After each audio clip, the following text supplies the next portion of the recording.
Record. It's the 7th of December, Rabbi Furst, Pierke Avos. All right, can you hear me now? Should I continue or Yeah, you're good.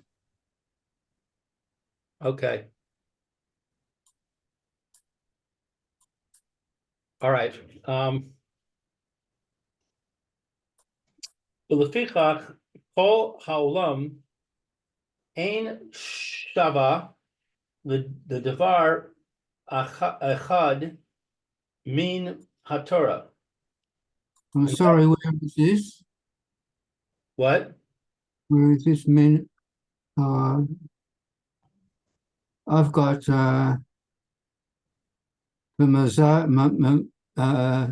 Umazeh Torah Ki Torah. That's what I've got there. Is that it? That's it. I just read the end of that line. Oh, Lefichach. See it? Thank you. Yes. Okay, so therefore, all of this world is not equivalent to one word of Torah. Ki haolam af al gav sheyesh bo chachma ein behem chachma alyona shehi sechel gemur rak shekol hadam nikra. Yeah, that's rak seichel adam nikra. Sechel hadam nikra. Okay, all right. So let's start. So again, so the point is being made now that the Torah, in essence, is mudal. It's separate and apart from Olam Hazeh. Ki Torah, he's sichless. The Torah itself is sichless. Olam hu gashmi, and all of existence, anything that exists by nature, is something which is physical. So Torah, which is sichless, that's different than separate, above and beyond that which is gashmi. Therefore, the whole of existence is not equivalent to even one word of the Torah. Ki ha'olam, since since existence, afal gav sheish bo chachma, even though you will find wisdom in the physical world, ein behem chachma elyona. It's not chachma elyona, true seichel gamor, which is a complete intelligence, a perfect intelligence. Rak seichel adam nikra. It's called. This is what we call human intelligence. This is human intelligence, right?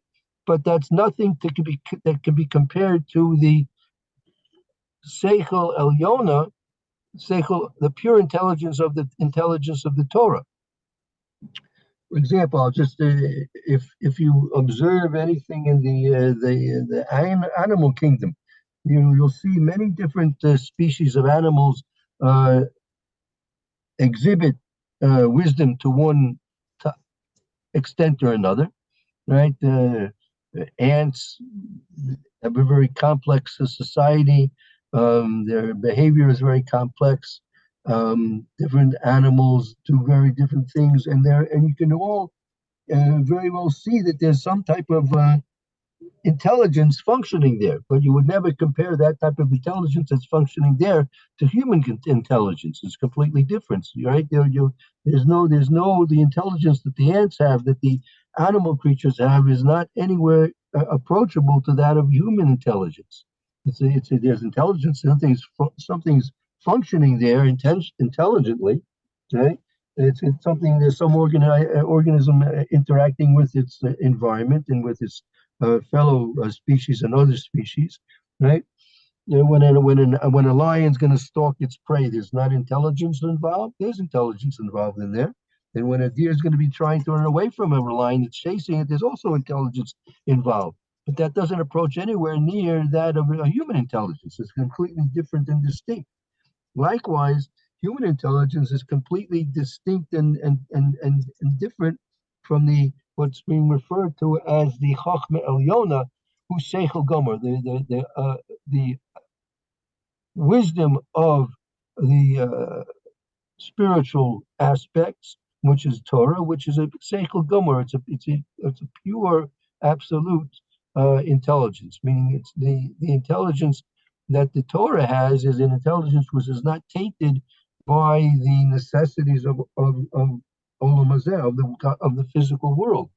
When a person is going to involve his intelligence in the needs of the physical world, which you see, that's almost all, if in fact the Gemara says, Chazal say that a person will tell you, Chachma begoim tamim, Torah begoim al tamim. If a person tells you that there's wisdom amongst the nations, so you can believe him. You can believe him. There's wisdom amongst the nations. They say there's Torah amongst the nations. You can't believe him that there's Torah amongst the nations, because Chachma, Kadosh Baruch Hu, gives each and every species, every creature, individually and collectively, the intelligence it needs to survive. That's part of its programming and coming into Olam Hazeh.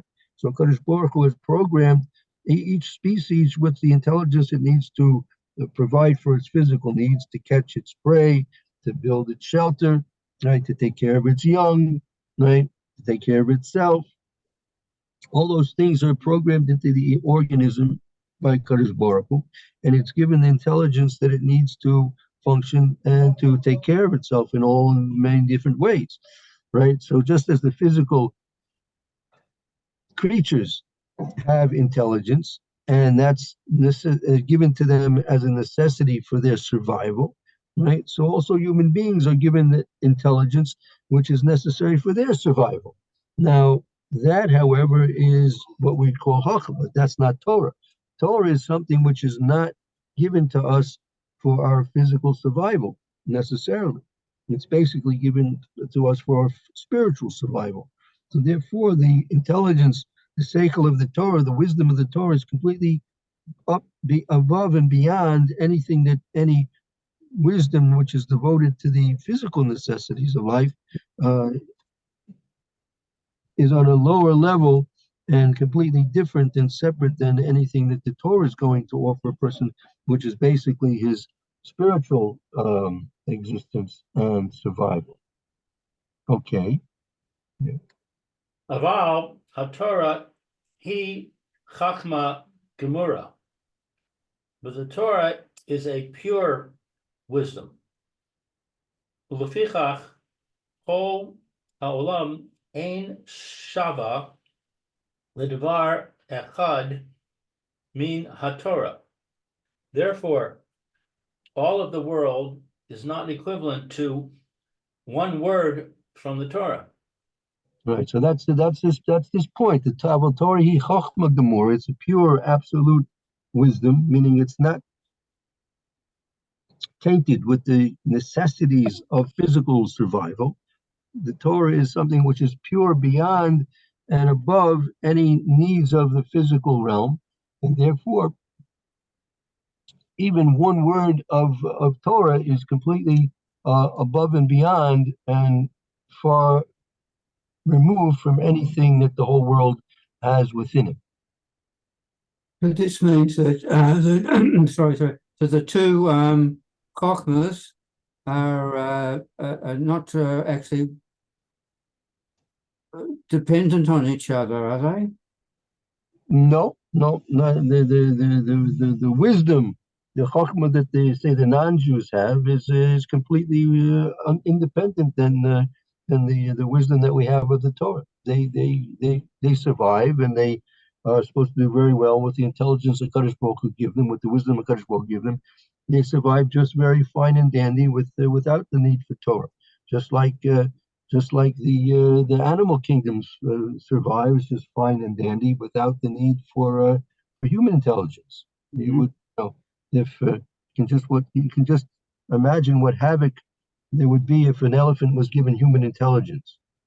And what about the comparison of our wisdom as human beings, as Jewish human beings, and the Torah wisdom.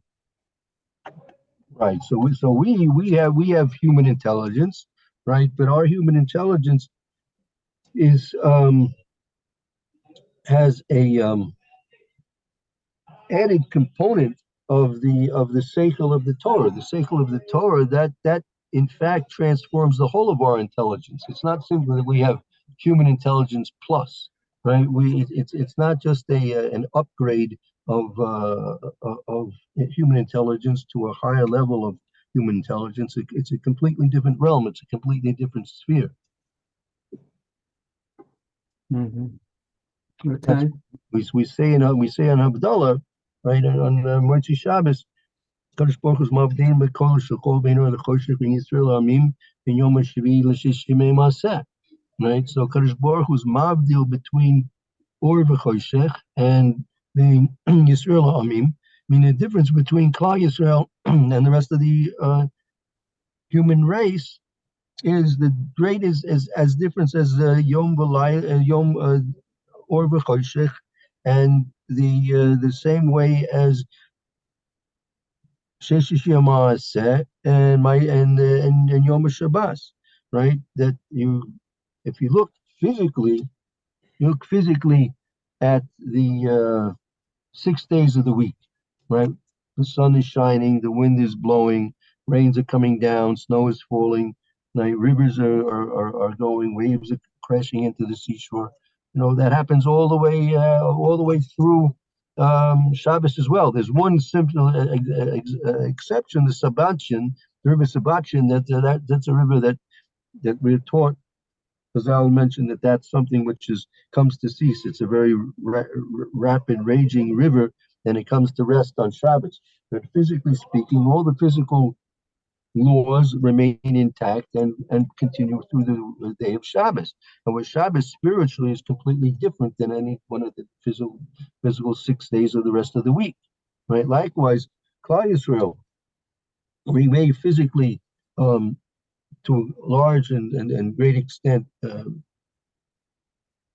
look and behave many ways just as the non-Jews do, but we're completely different. Our spiritual components make us completely different, just like Shabbos is completely different than the 6 days of the week. And then our difference between Klal Yisrael and the Ha'amim, the nations, is that as great a difference as there is between Or L'Choshech. Although physically you may not be able to detect it, simply like by Shabbos, you don't detect the difference in the physical aspects of Shabbos to the physical aspects of the 6 days of the week. But the difference is between Or L'Choshech, between light and dark.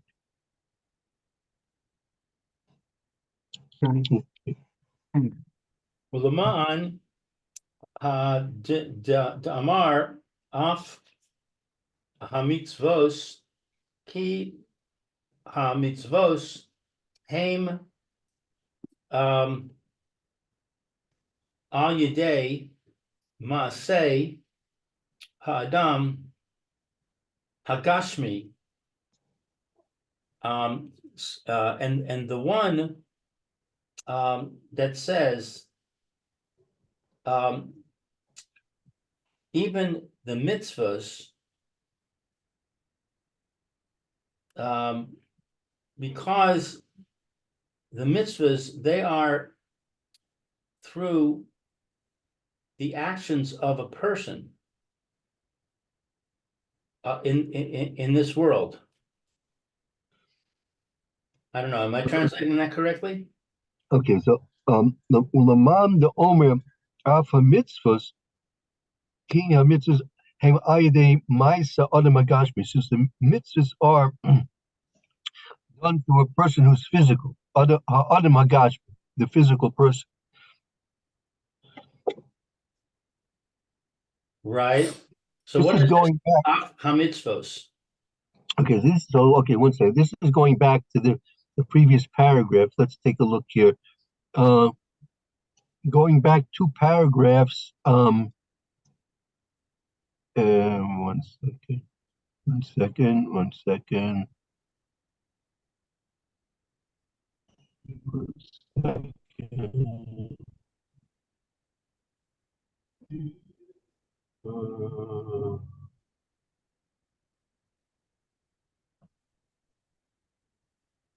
Yeah, go back to the two paragraphs. You'll see that we shall me. We should review this to understand what this is referring to. See the Yerushalmi? You talking about the paragraph that starts with Devar Zah? No, we Yerushalmi. You see, look on your screen. You'll see the red dot. One paragraph above.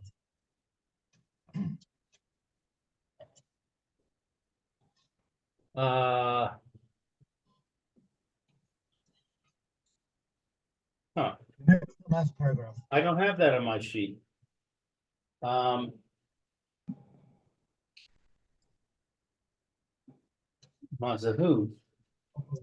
Oh, I see it, I see it, I see it. Yeah. There you Thank go. Sure. Okay, Uvi Yerushalmi, Rebbe Barche, the Rebbe Chia, the Kafar, Chomim,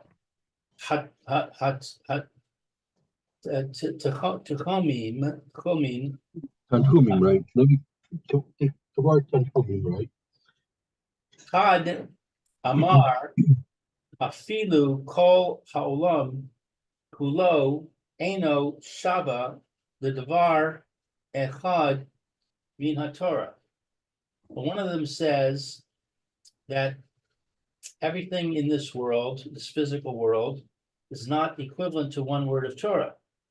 The Chad Amar, Afilu Kol Mitzvos HaTorah, Einan Shavus, Ledavar Echad Min HaTorah.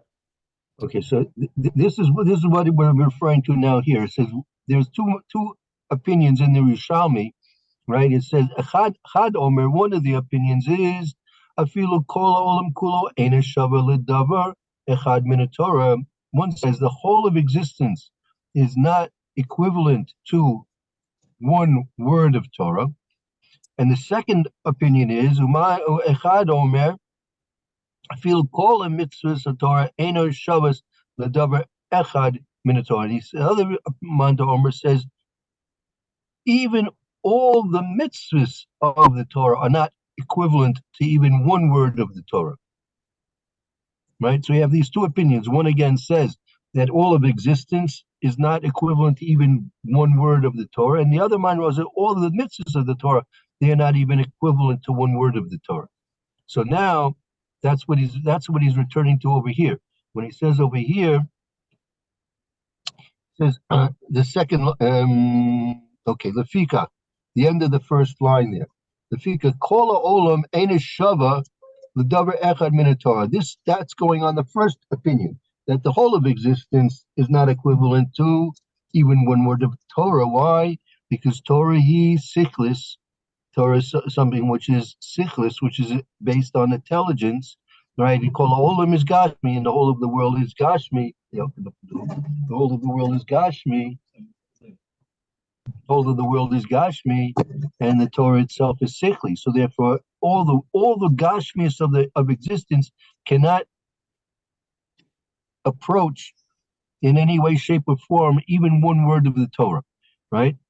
Kia olam af agav sheish chachma, even though that in existence there is such a thing as chachma, ein ber chachma elyon. It's not the exalted, the noble wisdom, she's seichel gomer, which is pure intelligence. Rak shekola adam nikra. It's just seichel. It's just adam nikra. It's human intelligence. Avol Torah chachma gemura. Torah is something which is pure wisdom. Therefore, the whole of the olam ain't shava ledavar echad min Torah. Therefore, the whole of existence doesn't equate to even one word of the Torah.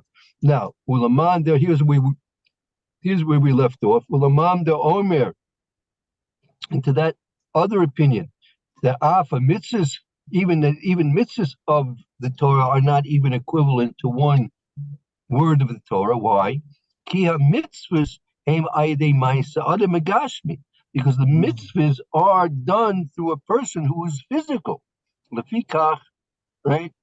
Okay, there you can pick up from the lefikach. That you follow now? Yes. Lefichach kol mitzvos haTorah shehem maaseh adam hagashmi einan shavos ledavar echad min haTorah.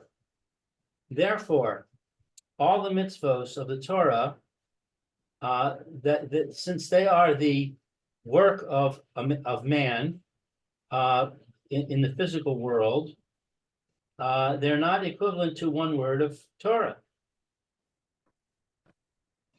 But I have a problem with this because we read the mitzvahs in the Torah. We learn about them in the Torah, and the mitzvahs are way beyond us. They're way beyond our understanding. We only really understand a tiny surface of what the mitzvahs are about. Right. But we're doing them. So it says because we're doing them, they're not equivalent to a word of Torah. But a word of Torah also, we read it in the Torah, we understand it to the extent that we can, only a little bit, and we follow through in our lives with what we've learned. So that seems to be the same as what we're saying about the mitzvahs.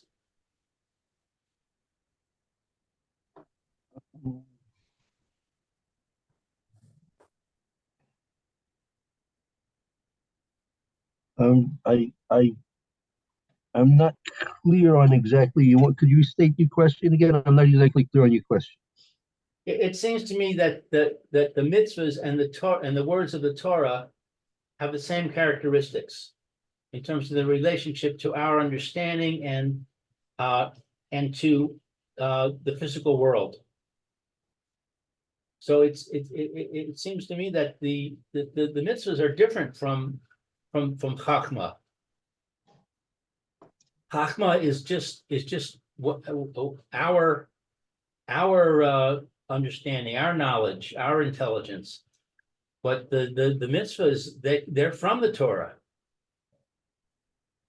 Right. So that's exactly the point. But nevertheless, you have these two opinions in the Gemara. Okay, you have an opinion in the Gemara that all of existence is not equivalent to one word of Torah, and you have another Manda Omer that says all of the mitzvahs of the Torah are not equivalent to one word of the Torah. Right. So we have to explain what the difference between these two opinions are. Right. Right. So when it comes to the whole of existence, so all of existence, since the physical world is, even though that there's wisdom within the physical world, that wisdom cannot compare and elevate the physical world to be on par with that of the Torah, even one word of the Torah, because the Torah itself is a different realm of experience in terms of intelligence than anything that can actually be been done in this physical world.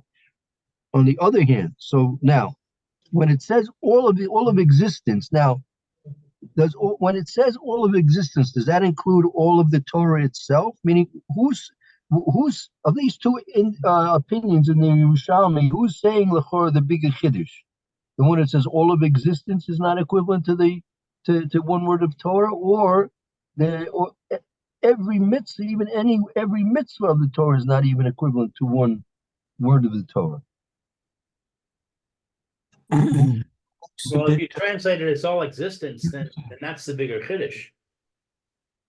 Well, it's more encompassing. It's perhaps more encompassing. Meaning, let's say in quantity. In quantity, it's more encompassing, correct? But in quality, in quality, if he's concerned about quality, I would say all the mitzvahs. There's the quality of the mitzvahs. It's more limited. True, it's a much smaller realm of activity than all of existence. But nevertheless, the quality of what's taking place in terms of the fulfillment of mitzvahs is a whole. Meaning, you can all the bees in the world from the time of creation until this very moment, all the bees in the world creating all their honey, right? Just take all that. How many tons of honey has been created by bees since time of creation, right? Right? How much silk has been produced by silkworms, right? But what does that amount to? Does that amount to one word of Torah? No, that's the point. Oh, so what? So does it amount to one mitzvah of the Torah? No. Neither. It doesn't. Right. So the question is, which I'm not sure. You have to understand what a little bit more deeply what the machlokas is, that when the other mandas and all the mitzvahs of the Torah, I mean that quantity of quality which all those mitzvahs of the Torah possesses, right? All that quality of existence, still doesn't equate to even just one word of the Torah. Meaning, on one hand, you're talking about kol olam, all of existence, from the physical aspect of the quantity of physical existence, right? So there's no comparison to even one word of Torah.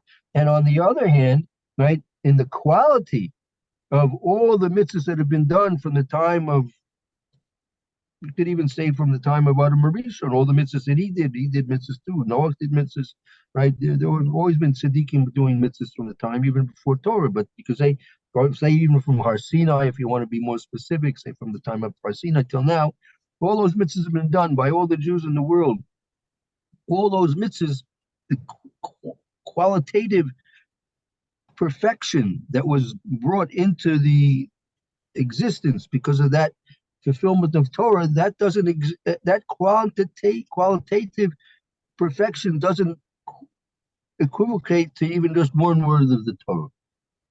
So I think maybe it's probably maybe they're just taking it from two aspects. One's taking it from a qualitative aspect, and one's taking it from a quantitative aspect. So it may not be actually a real machlokas. It's just in terms of perspective. Which perspective do you want to take? You want to take the qualitative perspective, or you want to take the quantitative perspective? But the Gashmi is the quantitative, and the mitzvahs is the qualitative. That's the way I'm understanding right now. When was it? Noah wants to say it. What do you want to say? But speak loud so they can hear you. Mitzvahs can be done in Olam Haba. They're bound in this world. So therefore, you learn Torah and you do the mitzvahs, but you can't do a mitzvah in Olam Haba. There's a story about the Gra when he was dying, and he raised his sisters up and he said, "For 10 kopecks, I can perform a mitzvah. Tomorrow, when I'm no longer here, I won't be able to do that." But in Olam Haba, there's a different type of existence. Right. So now look, Olam Haba is something which when that's a general. I'm touching on a general point. When we say that kol olam kulo, when we say kol, when we're going to go, we're going to eventually coming. Why? I'll just Agav, I'll tell you why we're spending all this time, because we have to understand when the Brisa mentions kol olam kulo, we have to understand what does that refer to.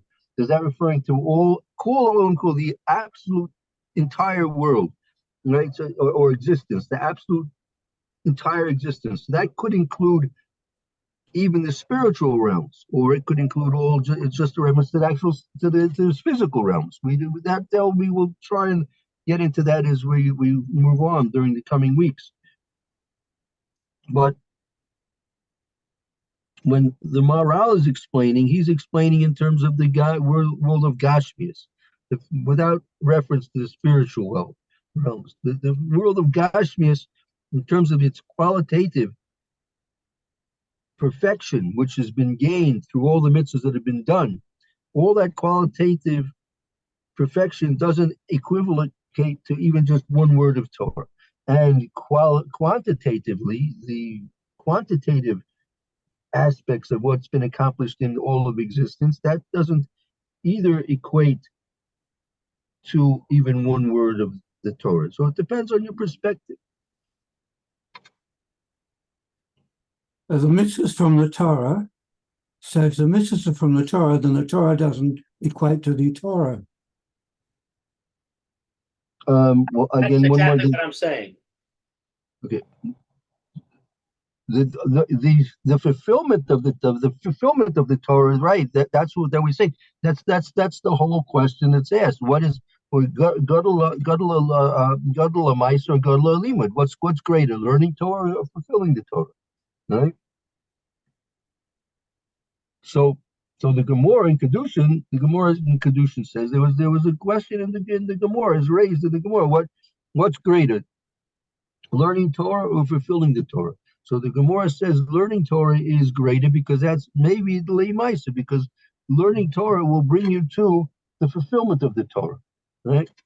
So the Maharal, he also explains there, you can't say what most people will simply say the Pashut Pshat, which in the Maharal's opinion is not correct. Now you might think that since I have to learn Torah to know what to do, so therefore that's why learning is greater than doing. Because if I don't learn what to do, I won't be able to do it. So that's not Pshat according to the Maharal. Because if that's the Pshat, then the Havdil, the Torah, learning Torah is no different than any other wisdom or any other trade or any other craft. The person wants to become a carpenter, right? So he's not going to become a carpenter unless he learns to work with wood. He wants to learn how to cut diamonds, so he's going to have to learn how to cut diamonds, and then he'll become a diamond cutter. And he wants to become a lawyer, so he has to learn law. And then once he learns law, they'll be able to practice law.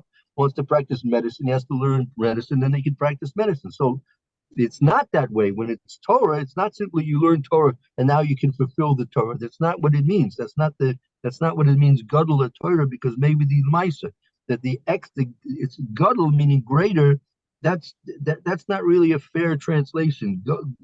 Gadol Torah means the excellence. The excellence of Torah is that it brings to Maisa. Meaning, as the Maharal explains, that when a person learns Torah, right, the effect of the Torah on his neshama is such that it allows him to fulfill all the mitzvahs of the Torah in a better and more encompassing way. Meaning, let's say a person's learning about ribbis. He's learning Hilchos ribbis. Right? He's learning the Gemara and Ezer Nesh. Right? So practically speaking, you'll learn the Gemara and Ezer Neshek. You'll learn Shulchan Aruch about ribbis in your day, and you'll be careful not to lend with ribbis or not to borrow with ribbis. Right? Very good, perfect, no problem. But the very fact that the excellence of Torah is that the very fact that he's learning about ribbis is going to make him more medactic in keeping kashrus. It's going to make him more medactic in beinam lachaveru. It's going to make him more medactic in keeping Shabbos. That you don't see in any other. That's the excellence. That's the gedolah Torah. Maybe the Maisa, the greatness, the excellence of Torah is that it brings you to Maisa, because learning one thing of Torah is going to change your neshama in a way that it's going to make you more apt to fulfill all of the Torah in a better and greater way, which doesn't be a person can become a lawyer, right? But that's not going to stop him from being a liar, right? I had a friend. He himself is a retired lawyer. He says one of the first prerequisites to being a lawyer is you have to be able to lie well. Okay, so there you are. Becoming a doctor, you want to learn medicine. That's not going to help you to be a better plumber, right? You want to learn to cut diamonds. That's not going to help you to be a better lawyer. A person cuts diamonds, knows nothing about law, knows nothing about medicine, knows nothing about accounting. You'll never become a better accountant because of his skill in cutting diamonds, right? But that doesn't exist by Torah. The excellence of Torah is that it opens the person's neshama to all aspects of Torah and fulfilling all aspects of Torah. This has to do with Rabbi Akiva to a certain extent. Rabbi Akiva, you know very well, probably the story. Rabbi Akiva Because it was Amar, he didn't keep mitzvahs. Obviously, he kept mitzvahs, he kept Shabbos, he kept kashrus, but he didn't appreciate the learning of Torah and what it meant for a Jewish person and the Jewish neshama. Didn't appreciate that. Didn't appreciate Talmidei Chachamim. Didn't appreciate learning in yeshiva. Right. So, but he came, as you probably know this story.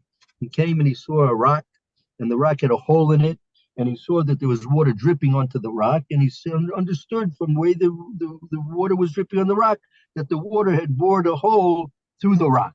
Right. So at that point, because I'll tell at that point, Rabbi Akiva said he's now going to make his mind up. He's going to become a Talmid Chacham.